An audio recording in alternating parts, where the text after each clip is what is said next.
Mga guys, good afternoon sa inyo. Eto, kakabigay lang ng anak ko na si Alexa. Binigyan niya ako ng chicken feet po, sarap. Yan yung adobo niya, adobo, oh. Kumakain din ba kayo nito mga guys? Eto, oh, late na nga lang. Kasi, ano, kumain na kami.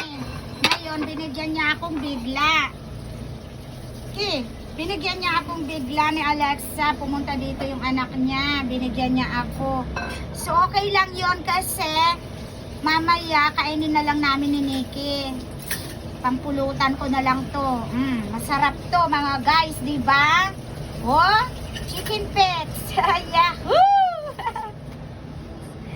Ang sarap ng chicken pets. Ay, ano pa ito? Oh, mga guys.